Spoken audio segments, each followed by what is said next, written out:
Welcome back to the Daily Factor. We now shift our focus to international news. Now, India, again, as we have seen in the 2 months before this, had a COVID crisis which continued to wreak havoc in the country. They recorded its daily highest vaccination count, which began at the start of the week as it opened up free shots to all adults. Now, joining me to go ahead and discuss this, I am joined by Rahul Gautam. He's a journalist from New Delhi in India. Rahul, it's a good evening to you down in Delhi, and thank you so much for joining us.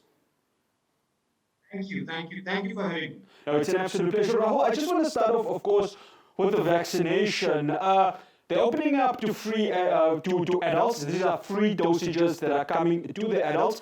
Just give us an update of currently what's happening in India and how has this vaccination drive started? So on 21st of June, Prime Minister Narendra Modi implemented a new vaccination regime wherein all people who are above 18 years, they would be getting free jabs, absolutely free, and the government of India would be bearing the cost.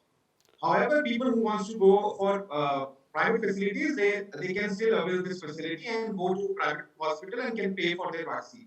The problem is this, that 300 million dosages have already been given in our country, but only 50 million people have been completely inoculated, which means less than 4% population has been fully vaccinated in a country where 1.35 billion people live. Now, the problem here in India is this, that this is world's biggest vaccination drive. Obviously, it would have its own problems. For example, distribution, lack of coordination between various agencies, production of vaccine. But India has its own problems as well. Getting jab or getting vaccinated is not high on agenda as far as Indians are concerned, because India is a developing nation. We are a low-income country.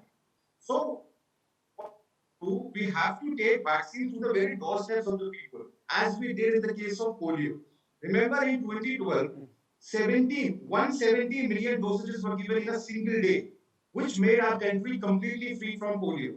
So the government of the day can't just watch it by setting up a center and just informing people that you should go over there and you should get inoculated or get vaccinated. People would not come.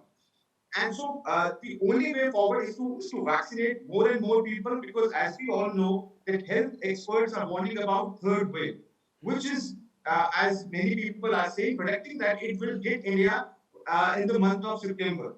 And just to inform your viewers, as per there is a very premium institute here in National Capital, IIT. They have conducted a study which says that if people are not inoculated in large numbers, then India might witness 5 lakh, which is close to 500,000 cases in a single day. So we all know that how second wave has completely damaged our healthcare system. People were gasping for oxygen, people were not able to find bed, and that too the national capital of India. So if it's going to happen again, and if we're going to have 4 lakh, 5 lakh cases or 500,000 cases in a single day, you can easily imagine how it's going to completely overwhelm our country's healthcare system. Yeah, I mean, Rahul, the images that we saw here in South Africa, and you're speaking of third wave, we are currently in a third wave, and I tell you what, we may be having our president putting us on tighter restrictions because the cases keep on rising, the death rates keeps on rising. We saw in the Ganges River, ashes thrown there, bodies being thrown there. Surely there is something that Indian Prime Minister Narendra Modi needs to look at and say, oh, we can't have this happening. Hence, herd immunity has to be achieved. That can only be achieved, as you say, by going door to door and doing the vaccinations. Well, absolutely, and what really happened at the time of second wave was completely shocking, not just for India, but also for the rest of the world, because people were just throwing corpses and bodies into the rivers, mainly because they were not able to afford cremation. This is the reality in some of the parts of the country.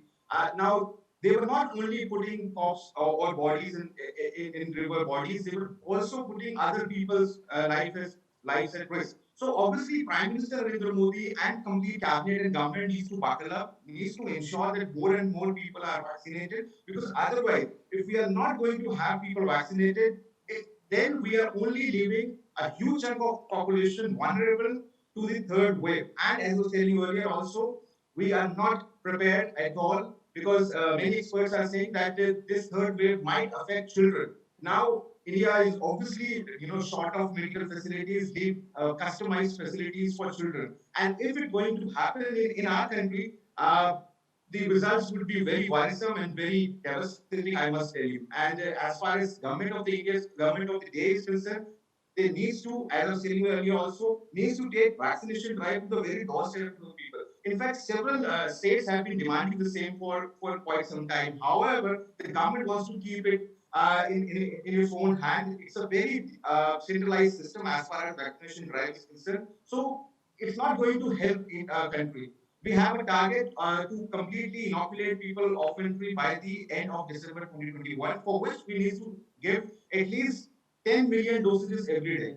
Uh, I can tell you that for past 3 days we are crossing the mark of half a million dosages, but it is not enough. We need to do more. And if we are not going to do so, a lot many people, a lot many lives would be at stake. One final question, Rahul. This is a test for Narendra Modi's cabinet, isn't it? Because it's the same situation here in South Africa, a huge test for the cabinet of President Cyril Ramaphosa. Narendra Modi's cabinet is facing huge pressure, isn't it? Especially after the second wave. So, yeah. Well, undoubtedly, see the image of Prime Minister, people say it's invincible. As far as Narendra Modi is concerned, we all know he's a strong leader, he's a mass leader. But this time around, his image has taken a toll.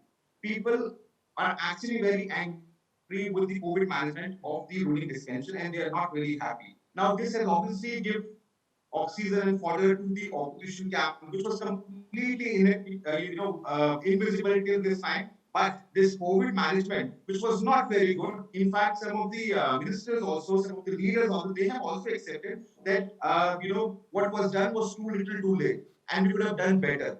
So that's why he is absolutely facing pressure, not just from the opposition, but from the allies also. And it seems that this time around he's very, very, careful, and that's why he is ramping up this vaccination drive, because he knows if a third wave is going to come and it's going to affect people in large numbers, then it would going to, take his popularity down to a very significant level. Rahul Gautam, a journalist based in New Delhi, India, would like to say thank you so much. Do take care, and we will definitely be keeping in touch with you with regards to what is happening in our fellow BRICS nation. Thank you for having me. No, it's an absolute pleasure. Rahul Gautam just giving us an update of currently what's happening in India. Well, they haven't experienced their third wave, but we have seen what the second wave has done, and it was absolutely deadly. So we hope that our fellow BRICS nation will be able to go ahead and get their vaccinations sorted and the herd immunity can be achieved there. Well, after the break, we'll be moving from international to our community news. Stay tuned.